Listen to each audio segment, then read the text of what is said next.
I'm delighted to say that presenting this webinar alongside myself is Dr. Tim Sandle of BPL. Tim is a world-renowned speaker and published author on microbiology, sterile manufacturing, contamination control. Tim works at the BPL sterile manufacturing facility based in the south of England. As there are more than 100 people dialed in today, I would like to ask that you submit your questions through the question function of the webinar, and I'll pose these to Tim at the end of the presentation. Both going to turn our cameras off while presenting to hopefully avoid any bandwidth issues, but we'll return at the end for questions. So with that introduction complete, I'd now like to hand over to Tim and we'll start the presentation. Okay, thank you very much, and it's a great pleasure to be with you today during this webinar. So we're going to be talking about contamination control strategies and how this fits into the cleaning and disinfection piece.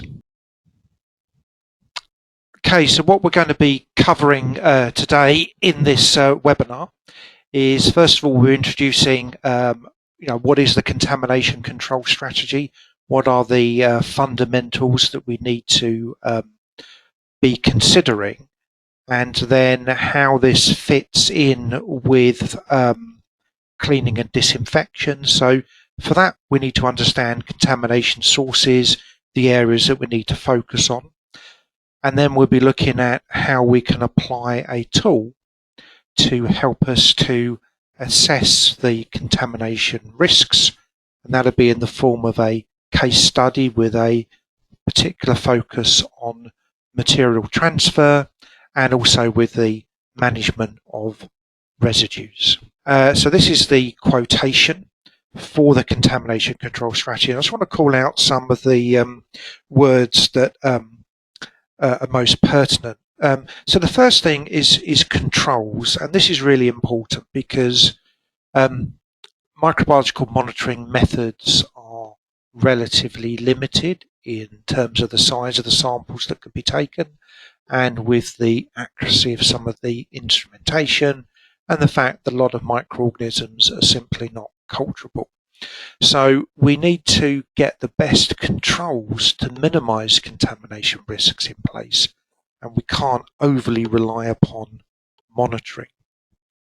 The next thing is that obviously contamination in this context is with viable microorganisms, but also with pyrogenic substances, of which endotoxin is going to be the primary one, but also with particulates, because sterile products need to be free of, liquid sterile products at least need to be free of visible particulates. And we can only achieve this by understanding our product characteristics and understanding the nature of our processes, how we move from A to B and the various steps in place, the supporting parameters as well. So monitoring is important, but so is control. And part of what we're going to be talking about today is how we tighten up control and make it better. So in terms of a little bit more detail about the contamination control strategy, it is a system, and by system it means that it's systematic. We've broken everything down into its core stages, and we've looked at every element, but also we're looking at how these link together. We're looking at the bigger picture, and one of the key kind of buzzwords in this context is holistic. So we need to be mindful of, say, what's happening in a grade C clean room and the potential impacts that could have in a grade B area, for example. And we've already mentioned quality risk management, but these principles are really important for helping us understand things like what's the potential for contamination being there for a particular hazard of concern, and then what's the severity that that hazard presents. So should it get somewhere else in the environment? Should it be transferred by a person or an object? What's the chance of it getting into product or onto a product contact site? So the whole likelihood piece is also of importance. And in terms of some of the core elements, we've obviously mentioned microbial contamination and particulate contamination. But we've also got the wider philosophy of sterility assurance, which extends from everything from the raw materials through to the design of clean rooms. For particular pharmaceutical products, we're going to have concerns around viruses, particularly for a range of biotechnological products. The design of the facility is very important, down to the level of the number of air change rates in clean rooms, the air distribution, how we transfer materials, which we'll be touching upon. Mix-ups is also something of concern. That goes down to the level of labelling through to cross-contamination and the reliance we might have on cleaning validation strategies, which also leads to cleaning as well, chemical contamination, where we may have residues in vessels, which we need to be mindful of, and through to the packaging as well, because the responsibility for making a medicine goes all the way to the point when the patient is in receipt of that medicine. So we need to make sure that both the primary and secondary packaging are sufficiently robust.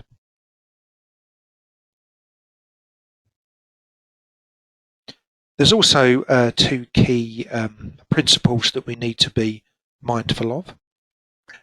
So one is that control should be driven by an understanding of technology and science. So we need to be able to sort of stand back and make sure that what we're proposing has a defensible rationale and makes scientific sense. And we can only really do this if we have sufficient knowledge of our processes and the risks that are presented. And then we need to make sure everything is organised and carried out consistently. And that's something that's not only a matter of procedures. Of course, we need good documents in place, but we also need to focus on the human elements as well, because the biggest variation to many of the things that we do is people and the way they behave. So human factors, the ergonomics, the understanding of the SOPs, the assessment of competences, the learning and education processes are all equally important for making sure that we can apply everything in a consistent manner.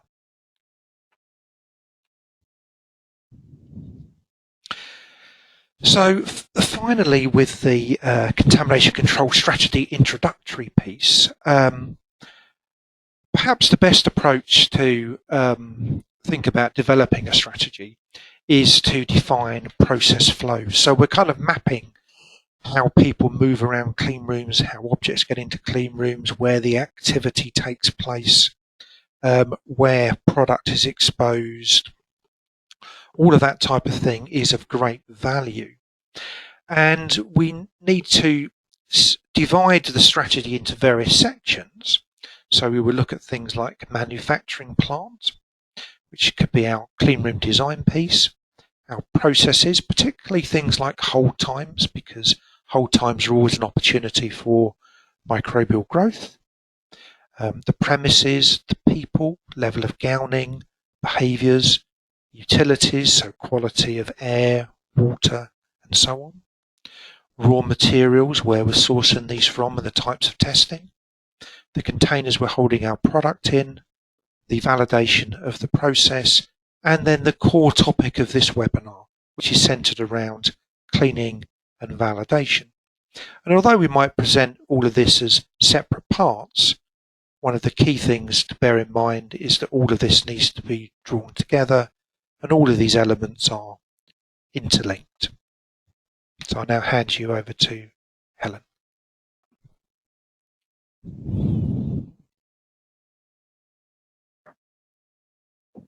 Thanks, Tim. So as Tim's just described, this this holistic, which is very much the buzzword being used with contamination control strategies, you know, it's all elements of your manufacturing process brought together to give you this wide view of contamination control and how your process is impacted, making sure that you're driving that quality right through your process that it's designed in.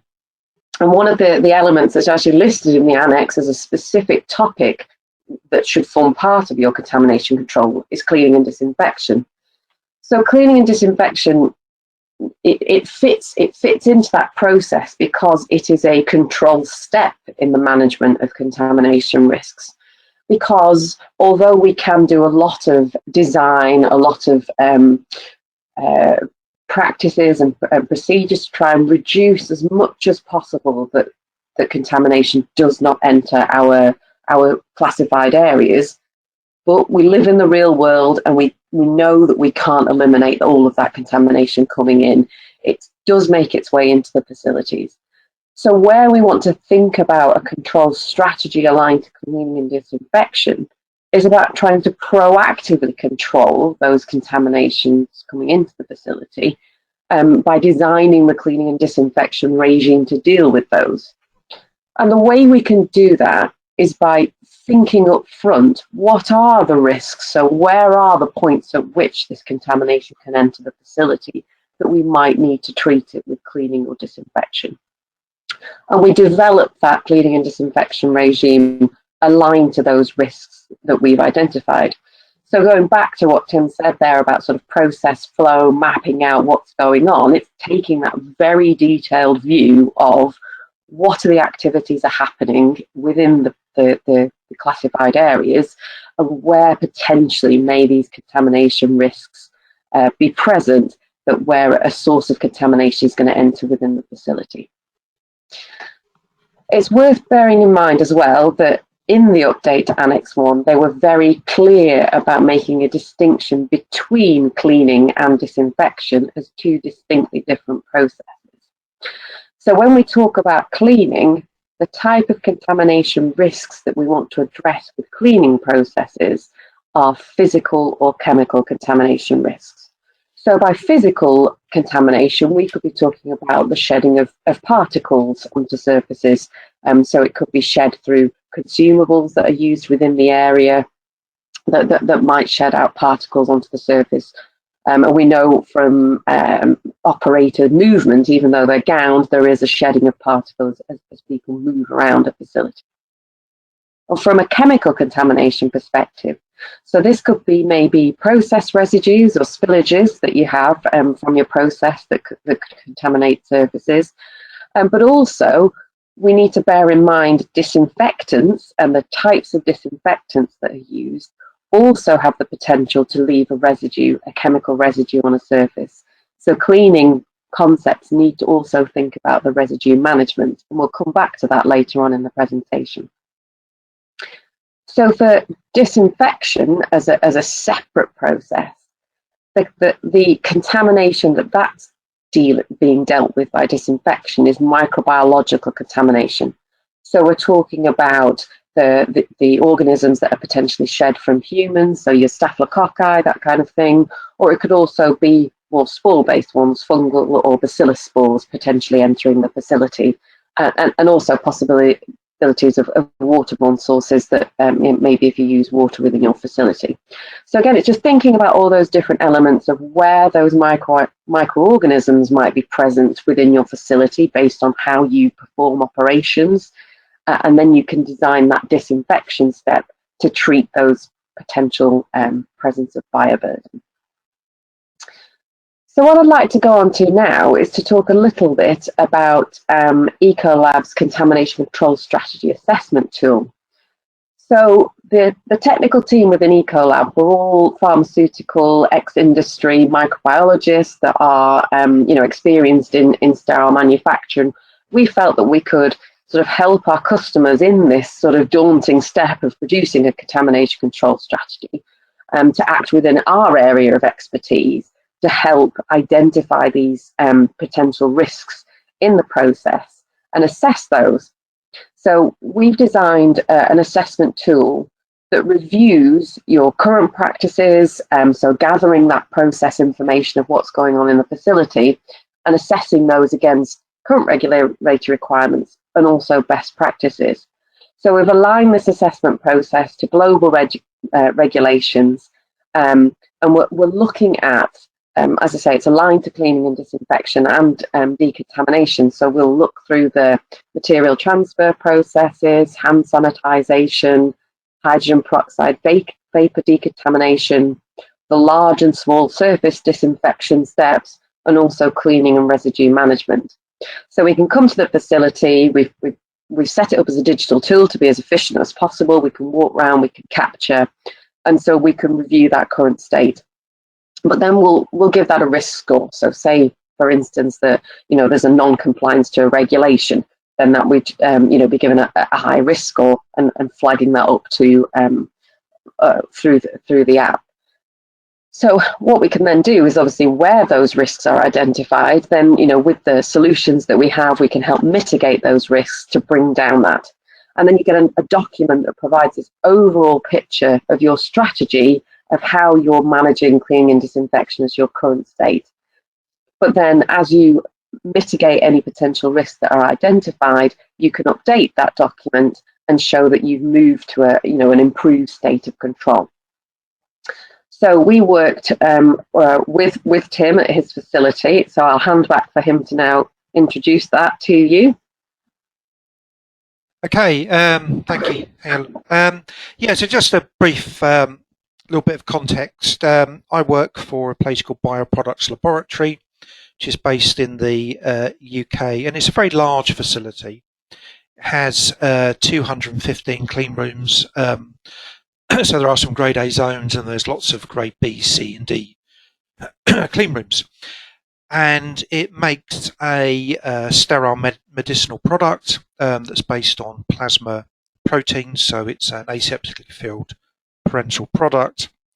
And particularly with aseptic products, there's no final treatment of the medicine in the container, so control of contamination is of paramount importance because there's no final step that can remediate if contamination gets into the product. And the processes are quite complex and they do rely on a lot of human interaction. And although there is a good contamination control history, as part of the drive for continual improvement, we felt it was prudent to ask Ecolab to undertake an assessment.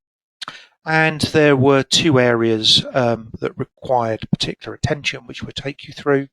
The first was around residue management, and the second was with material transfer.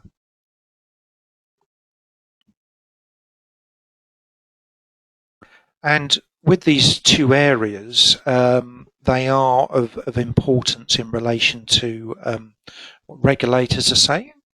So if you have a look at FDA warning letters, which enter into the public domain, and we've put a few quotations up on the slide, but in particular, there's a strong concern, and this is also reflected in inspections carried out within the UK and European Union, that the transfer of items into a clean room, and particularly moving from one grade of clean room to another, is a major risk factor. And this is also called out in the revision to EU GMP Annex 1. So a primary contamination route is linked to this material transfer process. And then there's also increasing regulatory concerns about chemical residues left from the disinfection process. And there are some particular concerns about that we'll also be discussing.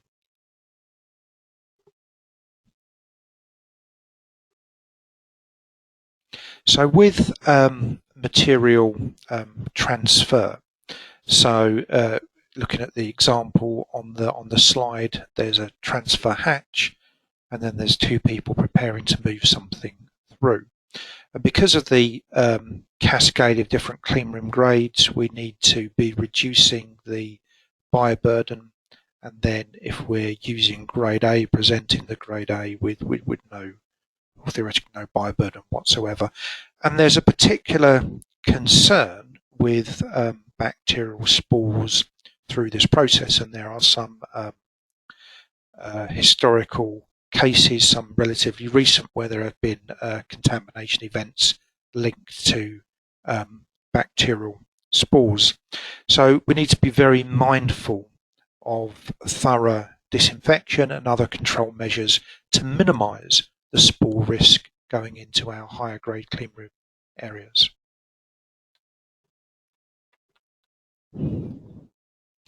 So here, got a sort of a more simple representation of that process. So here we're moving from grade C into grade B using a pass-through hatch. And there are two key measures that we need to consider at this stage. One is removing a layer of wrapping, and the other is undertaking a effective disinfection step. And in the context of at least aseptically filled products, then this would need to be a sporicidal disinfection step.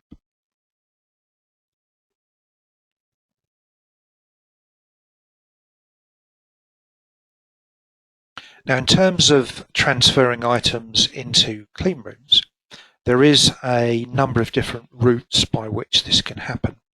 So we could talk about a sort of hierarchy of contamination control.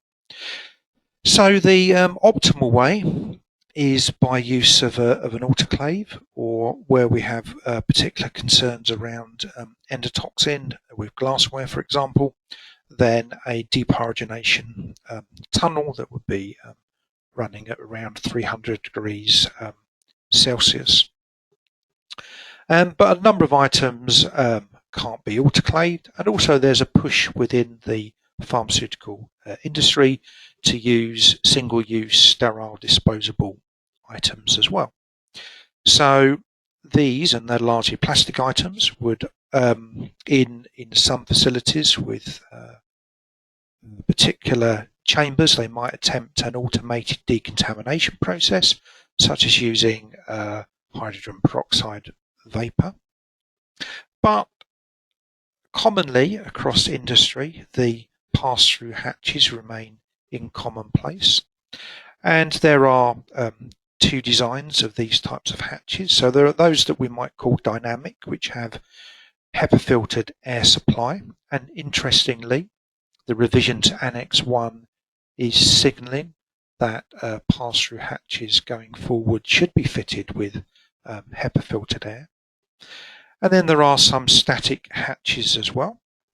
And with both of those items, whether or not there is a HEPA filter, that becomes one of the focal points of this webinar, is how we get those types of items into the clean room and the importance of disinfection.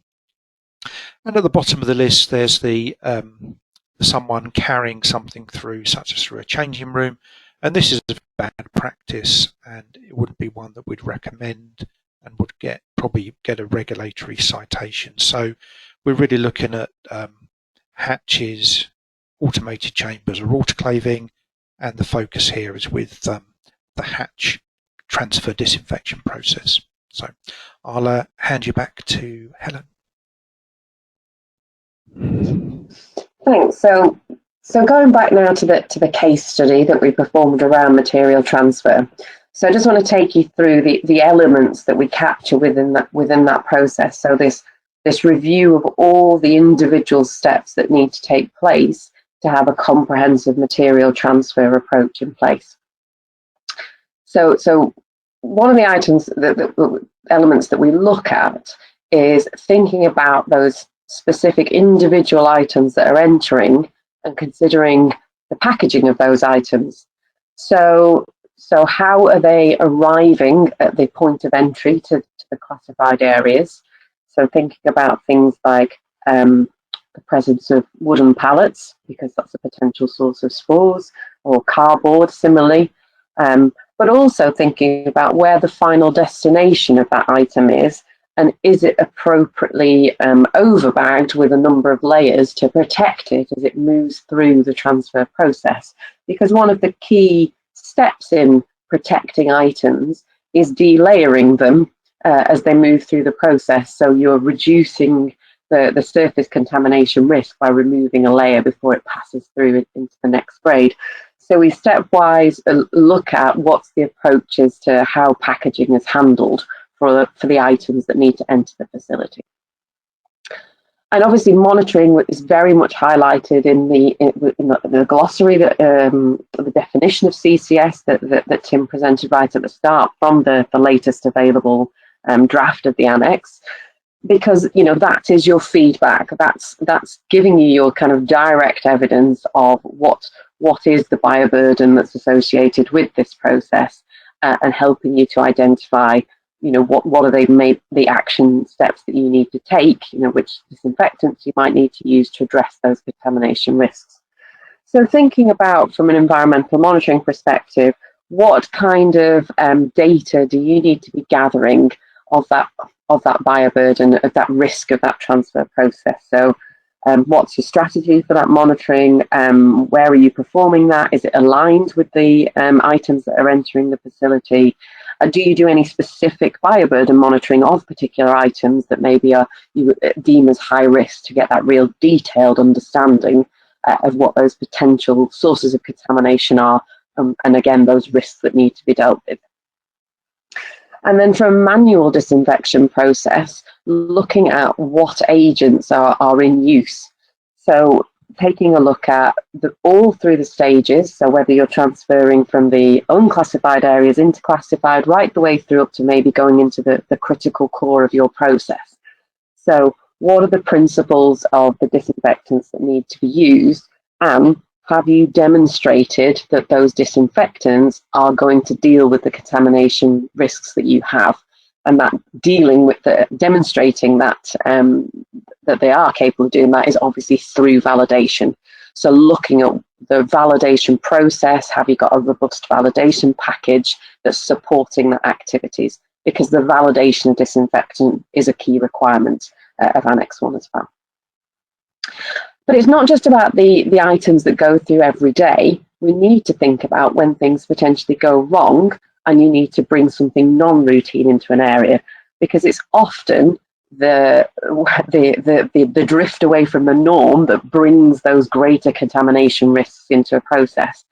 So if you're having to, say, for example, you've had a breakdown, you might need to bring a piece of equipment in, or you might need to bring tools into the area, thinking about what's the control of those items. Do you need to take any additional steps to manage those risks? Are you performing an upfront risk assessment of taking that item through?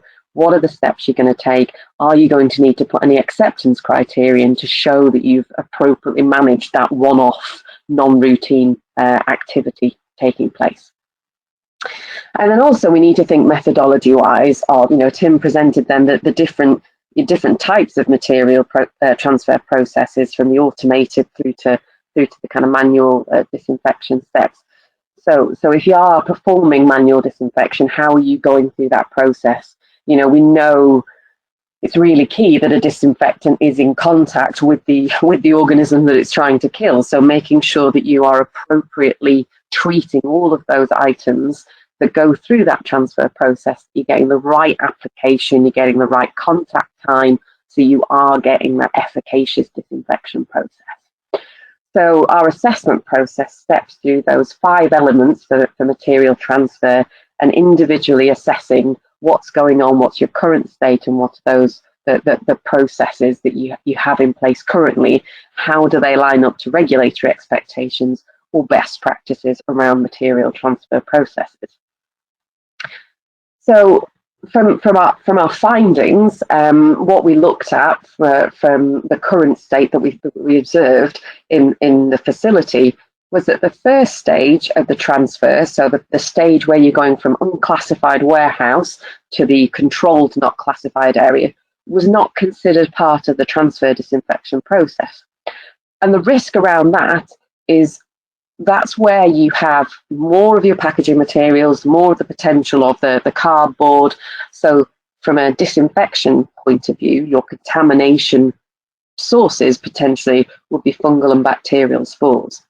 So we need to think about how you're going to ensure that addressing those potential risks, so you're not bringing those through as you enter the classified areas. So making sure that you mitigate those risks early on in the process. So the likelihood of those being there is quite high. It's a completely uncontrolled area. So risk assessment wise, it's quite a high risk that contamination is present. but also sporicidal disinfectants was not used in the transfer disinfection process until the grade C to B transfer. So potentially those spores might stay present all the way through to them being dealt with at grade C. So you're just increasing that potential risk of them getting into the facility, being present.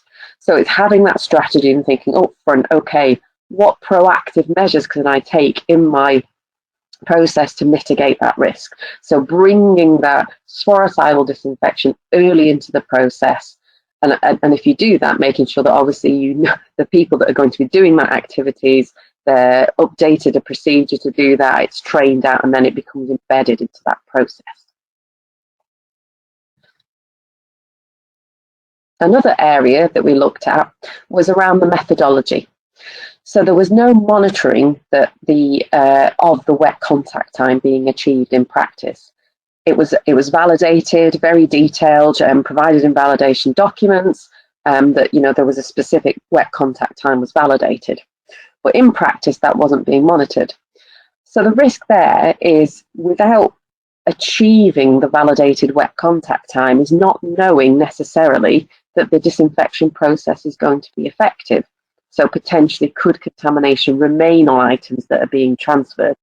So say, for example, you've validated a 10-minute contact time, but you're only achieving 5 in practice, you might not be getting the bioburden reduction that you're expecting to see. Because that wet contact time, as I said, it is critical that the disinfectant needs to be in contact with the organism for that biocidal activity to take place. So if there's no measurement of the validated time in practice, then you're taking the risk potentially that you're not going to get that process effectively managed and the bioburden reduce. So the recommendation there is to introduce a process to ensure that that validated contact time is in place. And we often see that done, certainly with transfer hatches, with actually equipment controls. So often the interlocks on the hatch are aligned to the wet contact time. So you test that the airflow in there means that you can actually achieve for example, the 10 minutes you may have set as a contact time, and then you set your interlocks. So you load from one side, disinfect, place it into the transfer hatch, close down your doors, let the 10 minutes elapse before the door can be opened into the higher grade area that you're transferring to. But it also can be done by procedural controls and recording. Once an operator has applied the disinfectant to the surface, recording the time and then monitoring that time's elapsed. So there are different approaches you can take. Clearly, the more equipment-based controls are a bit more foolproof in that, but it's what you can introduce within your facility. And then finally, we looked at the environmental monitoring aspect, the understanding, that feedback of what's going on. And there wasn't any ongoing monitoring of bioburden associated with incoming items. So there was a one-off study completed just to get that a baseline of understanding of what potential bioburden needed to be mitigated as it moved through the facility. So considering if there's no ongoing monitoring performed, then are you missing changes in contamination risks, potentially, if different items are brought into the facility or changes are made? So you can't react to that, you can't detect them, and you can't then address those risks. So really thinking about if you've got a risk there of no feedback of the effectiveness of your contamination controls, so thinking, what do I need to put in place so I get that consistent picture of feeding back into my status of control and whether I need to take any activity to address any shift away from that status of control. So whether you consider introducing a periodic bioburden assessment of maybe high risk items that you see, potentially as potentially having a higher risk of contamination present associated with them. Or you could amend the strategy of your environmental monitoring program to align to the transfer of those high-risk items, so they can be your key indicators of how your contamination control strategy is playing out for material transfer.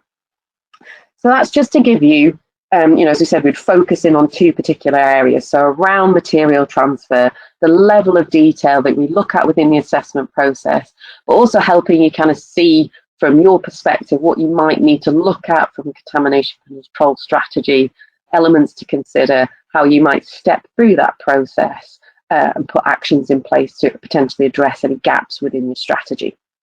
So I'll hand back to Tim now as we'll go through the second key area that we've reviewed. Okay, thank you. So the second area is about residue management, and I think I said earlier that this is something which is becoming more of a topic being asked for about regulators, and it's kind of the next area as knowledge about cleaning and disinfection agents advances. So we have in the United States Pharmacopoeia chapter on disinfection, USP 1072, a concern flagged about the possibility of product contamination arising from disinfection agents, and this is something that can very much arise. I remember talking to someone who was at a company where a door of a freeze dryer had been disinfected and then closed, and some of the residues there had interacted with products. So these sort of interactions can occur at various places and at different levels, but there are also some other concerns about residues.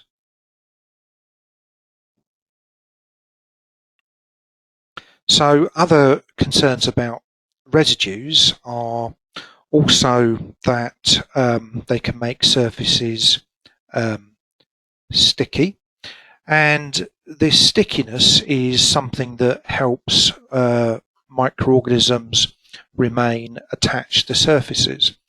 Now, microorganisms generally can be found in two states in relation to this. They can either be disassociated from surfaces, as they might do in water, or loosely attached to surfaces, or they can be strongly bound to surfaces. And the tighter an organism is bound to a surface, then the harder it is to destroy it with a disinfectant. So we want to avoid unnecessarily attracting organisms to surfaces, and different residues are going to have different interactions with organisms, so we're going to get different physicochemical interactions. So we want to avoid this attractive ability that could exist. Another concern with residues is that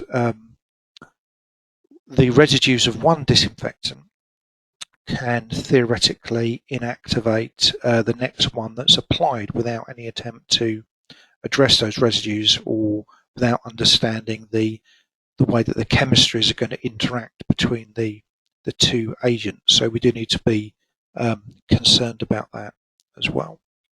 And then also there are health and safety risks as well, because residues are going to make floors more slippery or more sticky, and we're going to have concerns around operators. So we've got these three areas of risk to product, risk of microbial adhesion, risk of disinfectant inactivation, plus the safety concerns as well, which all come together.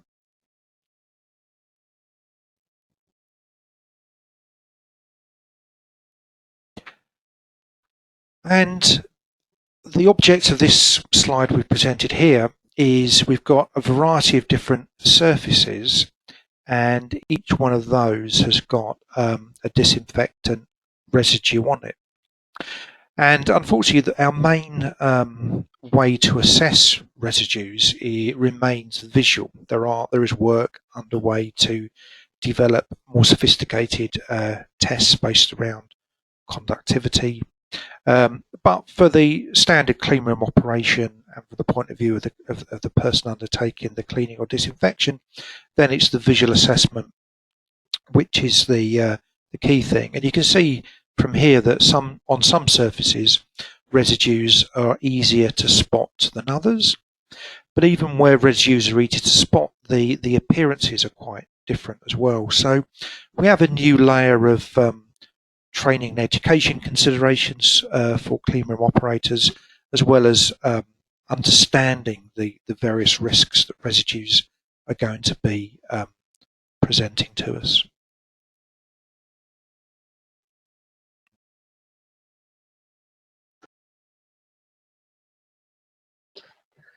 So going back now to our case study, so now we're looking at residue management. So as I went through before with the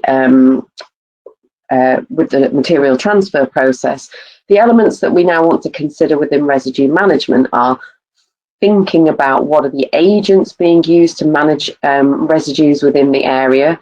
So again, are they the appropriate agents in place? Are they going to remove those residues off the surface? Are they appropriate for use in a GMP environment? Taking those things into consideration. And then also the methodology around residue management. So what's the assessment process? Is there a strategy in place to remove residues on a routine basis? And then practically, how are those residues being removed? And then also thinking about what's the documentation supporting that. So considering the not just the procedural aspect, but the training around it, and also the capturing that overall strategy in that assessment process.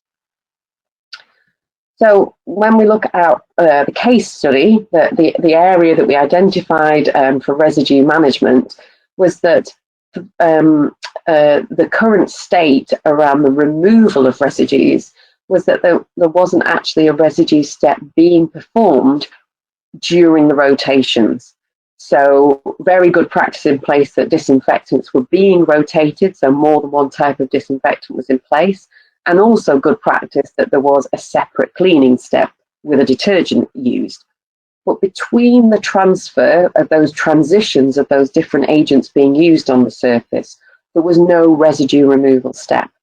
So as Tim alluded to before, the potential there that you've got that chemical residue on the surface, there is that potential of some sort of chemical interaction. And from a contamination risk point of view, if that results in the inactivation of a disinfectant, it could lead to contamination being present on the surface. And also, there is that additional safety risk to consider of chemical interactions.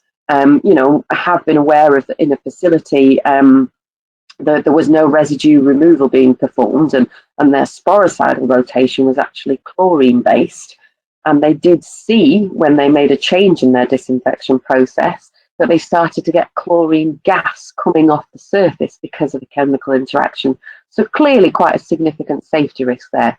So you do need to consider, although, you know, we're talking about the principles of contamination control strategy, but, you know, the majority of the time, the disinfection cleaning process is manual, and, you know, human beings are put there in front of those risks of those chemistries. So we do need to consider that as well. So from a mitigation point of view, it's thinking about the appropriate rinsing steps that need to be performed in between rotating different chemistries, detergents or disinfectants, to making sure you're returning that surface down to a clear, fresh surface to apply the next agent onto. So you need to think about, you know, what are the different types of chemistries, and seek advice, you know, from your suppliers of these products to find the best type of solvent that will remove those residues off the surface. You know, clearly, aqueous-based disinfectants, for example, you know, water might be the most appropriate to lift those off the surface. But it's important that you understand what those chemistries are and do define the appropriate agent, solvent, sorry, to remove that off the surface.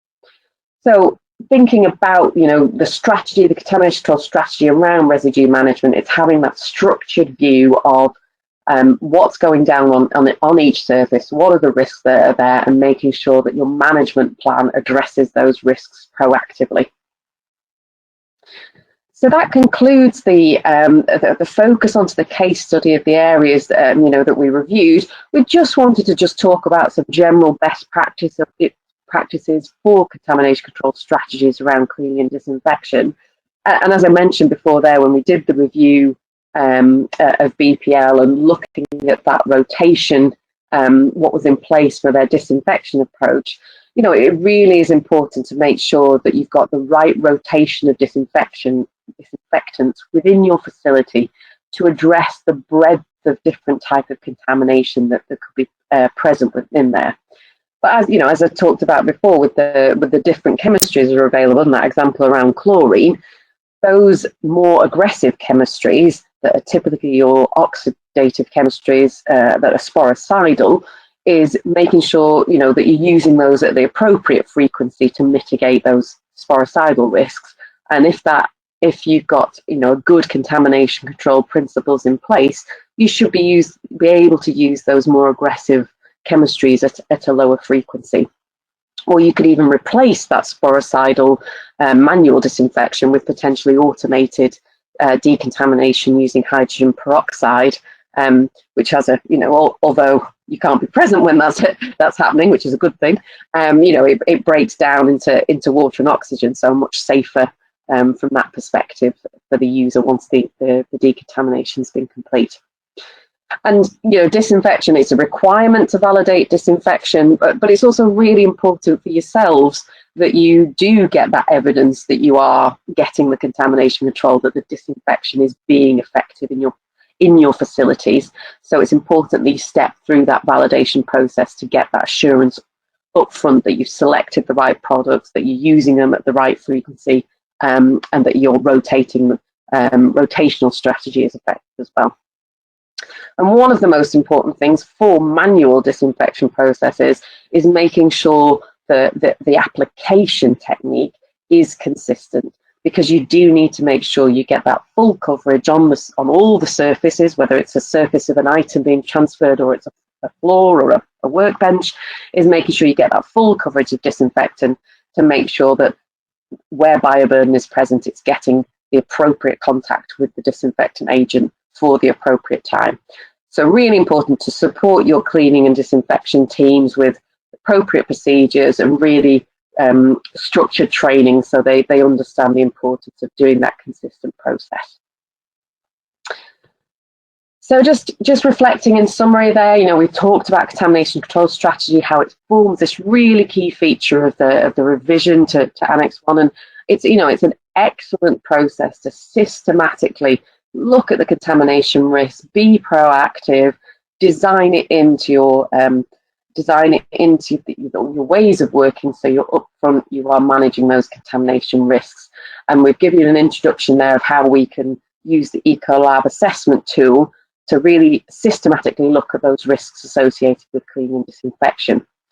And then once you've done that assessment process, it's about implementing the appropriate strategy. So you put those planned set of controls in place to manage those risks.